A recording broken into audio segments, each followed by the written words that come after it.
पेट्रोलमध्ये 20% ethanol मिसळण्याच्या सरकारच्या निर्णयावर सध्या टीका होतीये।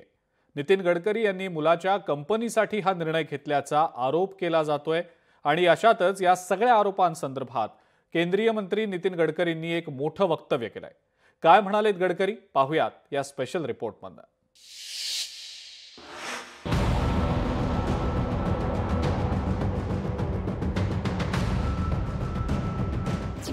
पैसे देऊन माझ्या विरुद्ध सोशल मीडियावर राजकीय मोहीम। इथेनॉलवरून नितीन गडकरींचा गंभीर आरोप। E20चा निर्णय कुणाच्या फायद्यासाठी?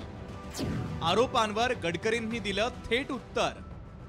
पेट्रोलमध्ये 20% इथेनॉल मिसळण्याच्या सरकारच्या निर्णयावर सध्या जोरदार टीका होतीये। गडकरींनी मुलाच्या कंपनीसाठी हा निर्णय घेतल्याचा आरोपही वारंवार केला जातोय। आता या आरोपांसंदर्भात स्वतः केंद्रीय रस्ते वाहतूक मंत्री नितीन गडकरी यांनी स्पष्टीकरण दिलंय। माझ्यावर केले जाणारे आरोप हे पूर्वग्रह दूषित आहेत, सगळं पेड कॅम्पेन असून राजकीय दृष्ट्या टार्गेट करण्यासाठी हे षडयंत्र असल्याचं गडकरींनी म्हटलंय।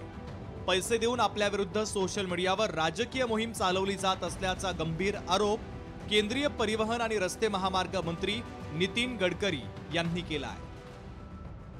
अब जैसे आपकी इंडस्ट्री है वैसे हमारा पॉलिटिक्स भी है, तो ये सोशल मीडिया का जो कैंपेन था वो पेड कैंपेन था, वो अगेंस्ट इथेनॉल था और पॉलिटिकली टारगेट मुझे करने के लिए था। E20 इंधनाबद्दल अलीकडच्या काळात बरीच चर्चा झाली। त्यात गडकरींच्या दोन्ही मुलांच्या कंपन्यांवर अनेक गंभीर आरोपही करण्यात आले।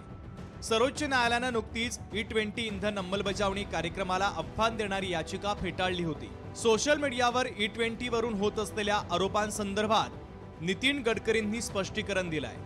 E20 मिश्रणाविरुद्धची सोशल मीडिया मोहीम ही राजकीय दृष्ट्या मला लक्ष्य करण्यासाठी पैसे देऊन केलेली मोहीम असल्याचा आरोप गडकरींनी केलाय।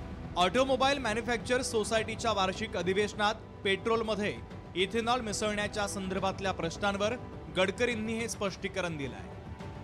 नितीनजी गडकरी यांचं सार्वजनिक आणि राजकीय आयुष्य परिवारासहित हे पराकोटीचं निष्कलंक आहे आणि त्यामुळे त्यांचा परिवार आणि नितीन गडकरीजी यांची आजपर्यंत राजकीय जीवनातली वाटचाल ही पूर्ण निष्कलंक पद्धतीने राहिली आहे आणि त्यामुळे नितीनजी जर हे म्हणाले असतील तर त्यात तथ्य आहे। गडकरी साहेब हे खूप दूरदृष्टी असणारे नेते, एक कृषी असू द्या, त्यांच्या अनेक म्हणजे त्यांच्या संकल्पना बघतो, अनेक आपण आज गोष्टी पाहतो। गडकरी साहेबांचं काम हे खूप मोठे आहे आणि इथेनॉलच्या बाबतीमध्ये त्यांनी जे धोरण आखलेले, मी गडकरी साहेबांच्या धोरणाच्या बरोबर।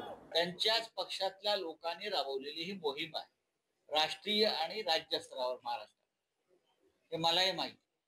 आताही साधारण चित्र तेच दिसतंय, पण गडकरी साहेब सुद्धा फार सक्षम आहेत, त्यांनी लढाईला उतरलं पाहिजे।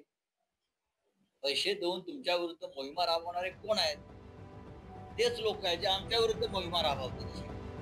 E20 पेट्रोल म्हणजे पेट्रोल 80% आणि इथेनॉल 20% मिसळून तयार केलं जाणारं इंधन। सरकारकडून इथेनॉल मिश्रणाचा वापर हा कार्बन उत्सर्जन आणि जीवाश्म इंधनाची आयात कमी करण्यासाठी निर्णय घेतला गेलाय। मात्र त्यामुळे इंजिन खराब होतंय आणि वाहनांमध्ये बिघाड होतोय असा दावा अनेक वाहनधारकांनी केलाय। तर दुसरीकडे प्रत्येक ठिकाणी लॉबी असते। E20 फ्युएलवरून सोशल मीडियावर ज्या अफवा पसरवल्या जात आहेत ते काम पेट्रोल लॉबीचं आहे असा थेट आरोपच गडकरींनी केल्यानंतर नव्या वादाला तोंड फुटलेलं आहे। ब्युरो रिपोर्ट, लोकशाही मराठी, मुंबई। लोकशाही मराठी ऐका, पहा, जागरूक रहा।